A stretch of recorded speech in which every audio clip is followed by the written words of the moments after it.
नमस्कार साथियों, आज हम आपके सामने उपस्थित हैं राज्य के नीति निर्देशक तत्व, जो कि भारतीय संविधान में एक महत्वपूर्ण टॉपिक है।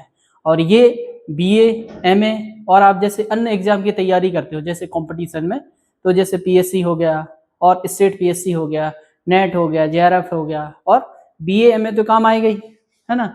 तो उसके अलावा आप सभी एग्जामों में इनको महत्वपूर्ण क्वेश्चन है और ये पूछा भी जाता है, ठीक है। और ये जो है राज्य के नीति निर्देशक तत्व जो होते हैं, इनका जो मूल उद्देश्य होता है, ये होता है कि सामाजिक, आर्थिक और राजनीतिक न्याय प्रदान करना और साथ ही एक कल्याणकारी राज्य की स्थापना करना, इनका मेन उद्देश्य है। और ये जो है राज्य के नीति निर्देशक तत्व, इनको इंग्लिश में कहा जाता है directive principle state of policy. ये जो है राज्य के लिए क्या करते हैं, एक नीति निर्देशक होते हैं कि आप जो है इन्हीं नियम और इन्हीं सिद्धांतों के आधार पर शासन कैसे चलाना है, ये निर्धारण करते हैं कौन, नीति निर्देशक तत्व। तो इसके बारे में हम लोग बेसिक आज हम आपको पढ़ाने वाले हैं। तो आप लोग जो है नोट्स बनाना स्टार्ट कर देना।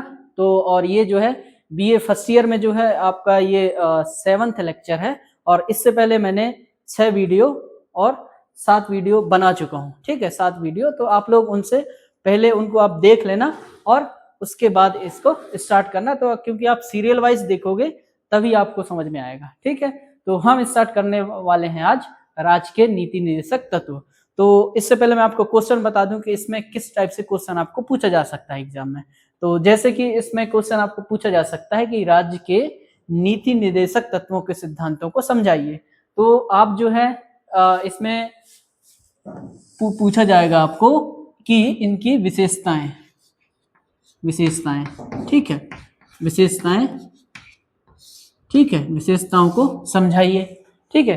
तो विशेषताओं में आपको जब क्वेश्चन पूछा जाए इसमें कि राज्य के नीति निर्देशक तत्वों की विशेषताओं को समझाइए, तो आप जो है बेसिक चीजें लिखना। राज्य के नीति निर्देशक तत्व क्या है, तो सबसे पहले आप लिखिए उसमें अपने नोट्स में कि ऐसे सिद्धांत जो राज्य के लिए निर्देशक का काम करते हैं, जिसका मुख्य उद्देश्य होता है सामाजिक, आर्थिक और राजनीतिक न्याय की स्थापना करना, साथ ही भारत में एक कल्याणकारी राज्य की स्थापना करना।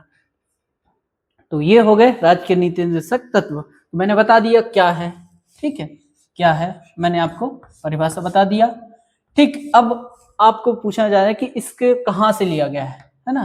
तो इसके स्रोत, तो आप बेसिकली इसके स्रोत लिखना, ये कहाँ से लिया गया है, ठीक है। तो आप स्रोत इसमें डालना आप, ये आयरलैंड के संविधान से लिया गया है। कहाँ से, आयरलैंड,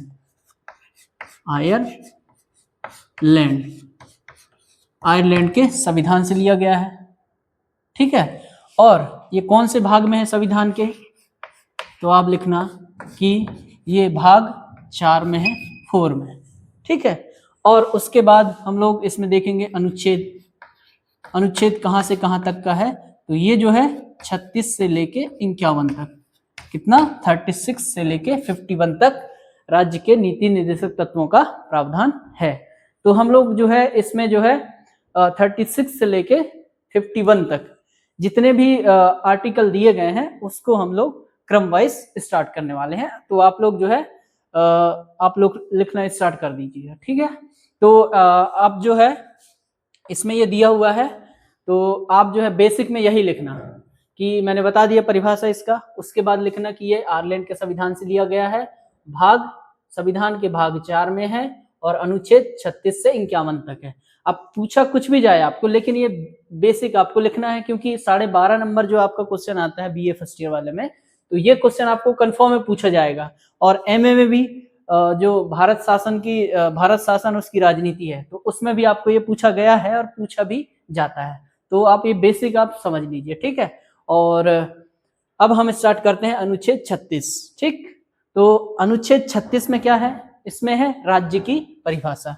क्या है, राज्य की परिभाषा, राज्य की परिभाषा, ठीक। अब मैं इसी कार्ड इसमें ये लिखा हूं क्योंकि पूरे A to Z जो बुक में लिखा है वो आप पूरे नहीं कर सकते हो, ठीक है, याद नहीं कर सकते। तो आर्टिकल के बीच में जो अनुच्छेद होता है तो उनके जो मेन की पॉइंट होता है उसको आप याद करना, तो आप पूरा लिख सकते हो। तो मैं इसमें पूरा नहीं लिखा हूं क्योंकि मुझे की पॉइंट याद है, तो आप भी कोशिश करिएगा जो की पॉइंट है उसको ही याद करना है। जैसे कि इसमें जैसे राज्य की परिभाषा किसमें, आर्टिकल 36 में है राज्य की परिभाषा। तो राज्य की परिभाषा क्या है, जिसमें निश्चित भौगोलिक क्षेत्र हो, विधायिका हो, कार्यपालिका हो, शासन हो, प्रशासन हो और एनजीओ हो, है ना, इनसे मिलकर और निश्चित जनसंख्या हो, इनसे मिलकर राज्य का निर्माण होता है। ये किसमें परिभाषा दिया गया है, किसमें, आर्टिकल 36 में। उसके बाद नेक्स्ट जो आर्टिकल है वो है राज्य के नीति निर्देशक तत्वों को लागू करना किसका काम है, राज्य का काम है। ठीक है, तो इसमें जैसे मैंने शॉर्टकट क्या याद कर लिया, लागू करना। ठीक, तो आप जो है इसमें लागू करना याद रखना, ये किसका काम है, राज्य का काम है। कि ये जो डीपीएसपी होते हैं इनको लागू करना किसका काम है, राज्य का काम है। ठीक है, अब हम आते हैं आर्टिकल 38 में क्या है कि राज्य को यह जरूरी होता है कि नागरिकों के जन कल्याण के लिए एक सामाजिक व्यवस्था का स्थापना करना किसका काम है, राज्य का काम है। ठीक, ये कौन सा है, आर्टिकल 38 में। तो जैसे मैंने इसको क्या कर दिया, जन कल्याण और सामाजिक व्यवस्था, तो आप भी ऐसे ही पढ़ना, तो आप जो है शॉर्टकट में आपको याद हो जाएंगे। ठीक, उसके बाद आते हैं आर्टिकल 39 में। ठीक है, अनुच्छेद 39। तो इसमें कुछ राज्य के लिए कुछ बेसिक प्रिंसिपल दिए गए हैं, बेसिक सिद्धांत दिए गए हैं, जैसे कि समान कार्य के लिए समान वेतन। ठीक, समान कार्य के लिए समान वेतन, समान कार्य के लिए समान वेतन। ठीक है, और इसमें और शिक्षा, रोजगार, शिक्षा, रोजगार, समान कार्य के लिए समान वेतन, स्वास्थ्य, ठीक है, और अवसर प्रदान करना किसके लिए, रोजगार के लिए। तो ये कौन सा, आर्टिकल 39। और 39 के बाद आते हैं 39A। ठीक है, इसमें है समान न्याय और समान वेतन। मतलब यही है कि सभी नागरिक को क्या करना है, समान न्याय प्रदान करना है और समान कार्य के लिए समान वेतन प्रदान करना है। किसमें, अनुच्छेद 39A। ठीक है, इसको ए बोलते हैं। ठीक, ए और का, हिंदी में का और इंग्लिश में ए। उसके बाद आते हैं आर्टिकल 40 में। तो आर्टिकल 40 में है कि ग्राम पंचायत की स्थापना करना, ग्राम पंचायत का गठन करना। तो राज्य को ये जरूरी होता है कि अनुच्छेद 40 के अंतर्गत ग्राम पंचायत के गठन का प्रावधान है। इसी कारण जो मध्य प्रदेश में देखना, जो 73वां संविधान संशोधन होता है उसमें जो है ग्राम पंचायत के और ग्राम सभा के गठन का प्रावधान है। ठीक है, तो ये इसी के अंतर्गत है। ठीक, अब हम आते हैं आर्टिकल 41 में। आर्टिकल 41 में है काम एवं शिक्षा का अवसर प्रदान करेगा। कौन करेगा, राज्य करेगा। ठीक है, तो इसमें यह है कि राज्य को यह निर्देश दिया जाता है कि सभी नागरिक क्या करना है, काम के अवसर प्रदान करना है, शिक्षा के लिए संसाधन उपलब्ध करवाना है। किसका काम है, ये राज्य का काम है। कौन से आर्टिकल के अंतर्गत, 41। तो आप भी ऐसा शॉर्टकट में याद रखना, काम और शिक्षा का अवसर प्रदान कौन करेगा, राज्य करेगा। अब हम आते हैं आर्टिकल 42। आर्टिकल 42 जो है 42 में है कि इसमें की पॉइंट याद रखना आप, प्रसूति या फिर मातृत्व सहायता।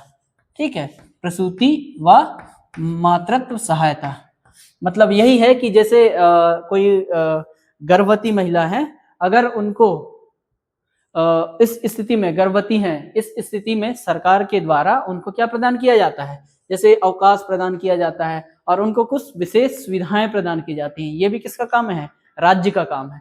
तो हम लोग जितने भी ये अनुच्छेद पढ़ रहे हैं ये सभी राज्य के लिए निर्देशक का काम करते हैं। ठीक है, अब हम आते हैं आर्टिकल 43। आर्टिकल 43 में है कि जितने भी कर्मचारी होते हैं उनके लिए एक निर्वाह मजदूरी प्रदान करना किसका काम है, राज्य का काम है। कौन से आर्टिकल में, 43 में। ठीक, तो देखो मैंने इसमें शॉर्टकट बता दिया आपको, निर्वाह और कर्मचारियों के लिए निर्वाह मजदूरी का प्रदान करना। ठीक, हम आते हैं आर्टिकल 40A। आर्टिकल 40A में क्या है इसमें है कि उद्योगों का प्रबंधन करना। कौन से उद्योग? लघु और कुटीर उद्योगों का प्रबंधन कौन करेगा? राज्य करेगा। ठीक है, इसमें भी राज्य का काम है कि लघु और कुटीर उद्योगों का प्रोत्साहन करे। और एक और आर्टिकल है इसमें 43B, 43B, ये ए है, ये बी है। तो इसमें है जो सहकारी समिति होते हैं, कौन से? सहकारी समिति, सहकारी समिति, ठीक, सहकारी समितियों को प्रोत्साहन करना, समिति प्रोत्साहन करना, ये किसका काम है? राज्य का काम है। मतलब यही है कि जैसे कोई सोसाइटी हो गया, कोई समिति हो गया, अगर वो समाज के कल्याण के लिए काम कर रही, तो राज्य का ये वो बनता है, जिम्मेदारी होती है कि उनको क्या करना है? प्रोत्साहन करना है। कौन से आर्टिकल के अंतर्गत? 43B के अंतर्गत। ठीक है, हम आते हैं अब नेक्स्ट आर्टिकल है 44। तो आप लोग सब इससे परिचित होंगे कि एक समान नागरिक सिविल संहिता। तो इसका अर्थ यही हुआ कि जैसे एक समान नागरिक सिविल संहिता है कि ऐसा नियम कानून बना दिए जाएंगे जो सभी लोगों के लिए एक समान होंगे, चाहे वो कोई से भी धर्म के हों। जैसे पहला जो इसको लागू किया गया है कहाँ पे? गोवा में। तो गोवा ऐसा राज्य है जो सबसे पहले एक समान नागरिक सिविल संहिता को अपने यहाँ पे लागू किया था। और वर्तमान में दूसरा राज्य है ना, जो अभी अभी लागू किया है, कहाँ पे? उत्तराखंड में। तो दूसरा राज्य कौन सा है? उत्तराखंड में।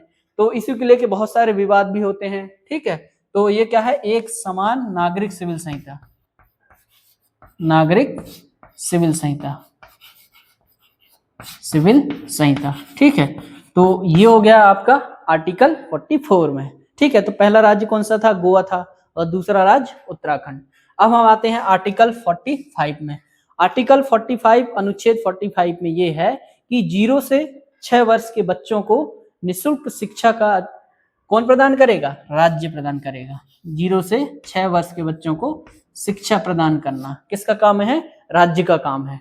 ठीक है, वैसे ही आर्टिकल 21 में है। ठीक है, आर्टिकल 21A में भी क्या है? शिक्षा का अधिकार है। उसी तरह 45 में क्या है? 0 से 6 वर्ष के बच्चों को शिक्षा प्रदान करना किसका काम है? राज्य का काम है। अब हम नेक्स्ट आते हैं 46 में। 46 जो अनुच्छेद है कौन सा? इसमें है कि अनुसूचित जाति और जनजाति एवं आर्थिक रूप से पिछड़ों के लिए क्या करना है? उनको सामाजिक और आर्थिक व्यवस्था प्रदान करना है। कौन करेगा ये काम? राज्य करेगा। ठीक है, तो ये राज्य का काम है कि जो अनुसूचित जाति, एसटी और एससी के जो कमजोर वर्ग के जो बच्चे होते हैं, समाज के वर्ग होते हैं, उनको क्या काम करना है? सरकार को सामाजिक और आर्थिक सहायता प्रदान करेगा। कौन से अनुच्छेद? 46 में। अब हम आते हैं कौन से? 47 में। तो 47 में जो इसमें आप की पॉइंट याद रखना, लोक स्वास्थ्य है ना। तो की पॉइंट आप लिख लो, लोक स्वास्थ्य। लोक स्वास्थ्य का अर्थ है कि राज्य के सभी वर्गों के लिए ऐसी स्वास्थ्य नीति बनाना जो सभी को समान स्वास्थ्य सेवाएं प्रदान किया जाए। जैसे कि अभी हाल ही में एक योजना है, इसी के अंतर्गत लाया गया है कि जो आयुष्मान भारत है वो किसका उदाहरण है? लोक स्वास्थ्य का उदाहरण है कि सभी लोगों को समान स्वास्थ्य सुविधाएं प्रदान करना किसका काम है? राज्य का काम है। ठीक है, अब हम आते हैं आर्टिकल 48 में। तो आर्टिकल 48 में है कि कृषि एवं पशुपालन को बढ़ावा देना एवं उनका संवर्धन करना। तो राज्य का काम क्या है? कृषि और पशुपालन के संवर्धन और संरक्षण को क्या करना है? बढ़ावा देना है। ठीक है, उसके बाद हम आते हैं 48A। इसको बोलते हैं 48 का बोल सकते हो या फिर ए बोल सकते हो। ठीक है, तो अनुच्छेद 48A में इसमें है पर्यावरण एवं वन्य जीवों का संरक्षण करना। इसके लिए सरकार के द्वारा बहुत सारे जैसे जू का निर्माण किया जा रहा है। ठीक है, और राष्ट्रीय उद्यान बनाया जा रहा है। ठीक है, और अभ्यारण्य भी बनाया जा रहा है। तो ये कौन काम कर रहा है? ये राज्य कर रही है। क्यों? क्योंकि इसमें उनको निर्देश दिया गया है कि आप जो है वन्य जीवों का क्या करना है? संरक्षण, उनका संवर्धन करना है। ठीक है, अब हम आते हैं अनुच्छेद 49। 49 है कि स्मारक। जैसे इसमें की पॉइंट क्या रखा है मैंने? स्मारक। तो अब भी याद रखना स्मारक। तो ये है कि जो ऐतिहासिक महत्व के स्मारक होते हैं उनका संरक्षण कौन करेगा? राज्य करेगा। जैसे कि आप लोग देखे होंगे ग्वालियर का किला, ठीक है, और मांडू का किला, ठीक है, रायसेन का किला और मदन महल का किला। तो इनका क्या काम करना है, इनका संरक्षण प्रदान करेगा कौन, राज्य करेगा, ठीक है, राज्य संरक्षण करेगा,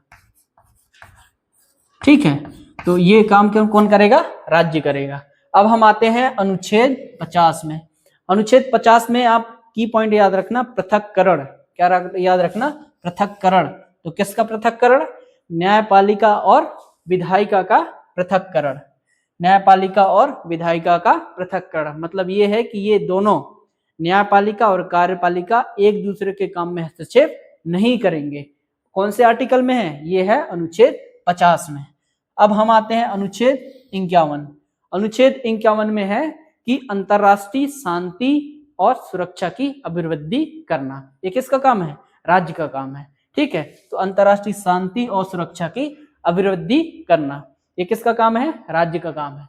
तो इस तरह से हम लोग अनुच्छेद 36 से लेके 51 तक मैंने पूरे अनुच्छेद आपको लिखवा दिया है, बकायदा शॉर्ट में लिखवाया है ना, क्योंकि आप लोग भी ऐसा ही शॉर्ट याद करोगे तभी आपको याद हो जाएगा, क्योंकि आप शॉर्ट में याद करोगे तभी आप पूरा कर सकते हो, ठीक है। तो इस तरह से आप जो है एक बार स्क्रीनशॉट ले लीजिए, उसके बाद फिर मैं नेक्स्ट टॉपिक के लिए आगे बढ़ूंगा कि इसमें और जैसे आपको विशेषताएं पूछता है, राज्य के नीति निर्देशक तत्वों की विशेषताएं, तो आपको आर्टिकल याद होंगे तभी आप उनकी विशेषताएं लिख सकते हो। तो ये जरूरी है, एक बार आप स्क्रीनशॉट ले लीजिए, है ना। तो अब मैं स्टार्ट करने वाला हूं इसमें कि राज्य के नीति निर्देशक तत्व और मौलिक अधिकारों में अंतर। तो आप लोग जो है पढ़े होंगे इसमें राज्य के नीति निर्देशक तत्व और मौलिक अधिकार में अंतर, ठीक है। तो हम लोग ये स्टार्ट करने वाले हैं। तो अब जो मैंने इससे पहले यही पढ़ा है आपको कि राज्य के नीति निर्देशक तत्वों के बारे में हम लोग एक एक अनुच्छेद के बारे में बताया। अब हम इसमें कुछ क्वेश्चन आ सकते हैं आपको कि इससे पहले मैंने जो पहले वीडियो बनाया था उसमें था राज्य के मौलिक अधिकार, मतलब भारतीय संविधान में जो मौलिक अधिकार हैं उनमें मौलिक अधिकार और राज्य के नीति निर्देशक तत्वों में अंतर पूछिए। तो ये क्वेश्चन आपको आ सकता है, ठीक है। तो आपको इसमें 4 या 5 जो डिफरेंस है वो आना चाहिए, ठीक है। तो बेसिक मैंने आपको 4 या 5 अंतर आपको लिखवा दे रहा हूं, तो आप ध्यान से लिखना क्योंकि ये क्वेश्चन आ सकता है आपके एक 3 नंबर, एक 9 नंबर, एक 12.5 नंबर में। तो ये जो क्वेश्चन आपको पूछ सकता है 9 नंबर में आराम से पूछ सकता है। तो आप हमेशा इसमें याद रखना जो पहला पॉइंट है कौन सा, मौलिक अधिकार। तो मौलिक अधिकार मैं आपको बता चुका हूं, तो आप लिखना कि ये भाग लिखना सबसे पहले अंदर, ठीक है। कौन से भाग में है, ये भाग 3 में है, और ये कौन से भाग में है, भाग 4 में है, ठीक। और ये कौन से अनुच्छेद में है, अनुच्छेद 13 से, ये अनुच्छेद इसमें 13 से कहां तक का है, इसमें 35 तक का है, ठीक है।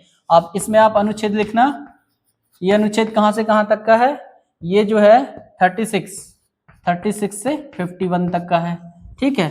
अब इसमें अगला नेक्स्ट पॉइंट स्रोत लिखना आप लोग, ठीक है, स्रोत, ठीक है।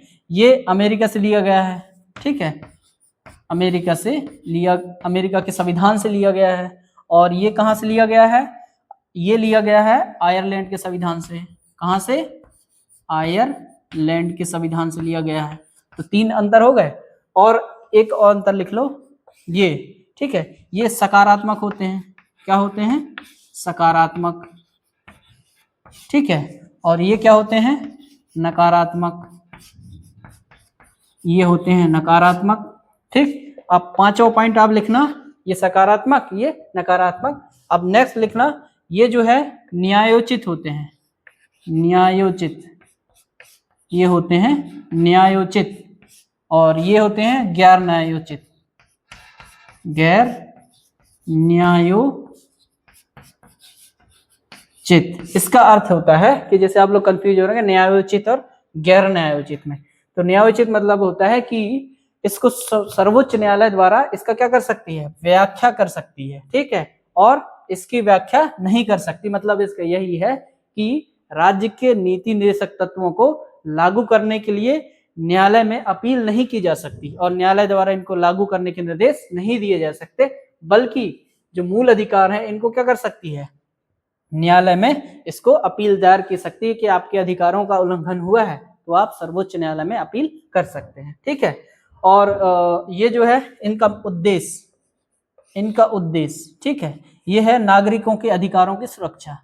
आप लोग यहाँ लिखना अधिकारों की सुरक्षा। ठीक है, और इसमें इसका उद्देश्य क्या है, जैसे मैं आपने बताया था, सामाजिक, ठीक है, आर्थिक और राजनीतिक न्याय और लोक कल्याण की स्थापना करना, लोक कल्याणकारी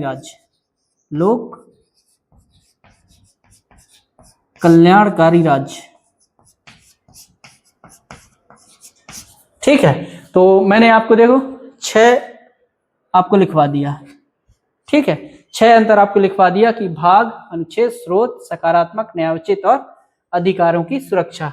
इसको बोलते हैं वाद्य योग भी बोलते हैं, इसको वाद्य योग, अन्य भाषा में इसको गैर वाद्य योग।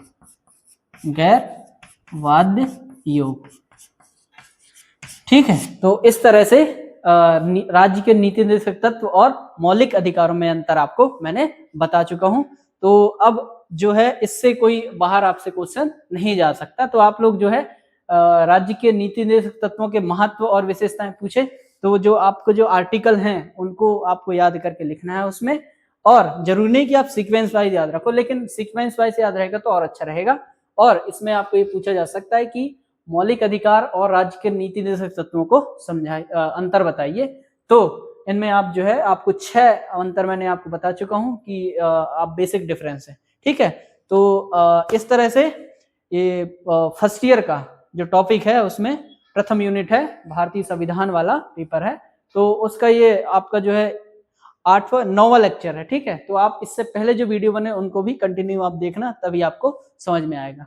तो अब हम नेक्स्ट इसमें जो टॉपिक है वो है राज्य के निर्देशक तत्व के बाद है भारतीय संविधान संशोधन।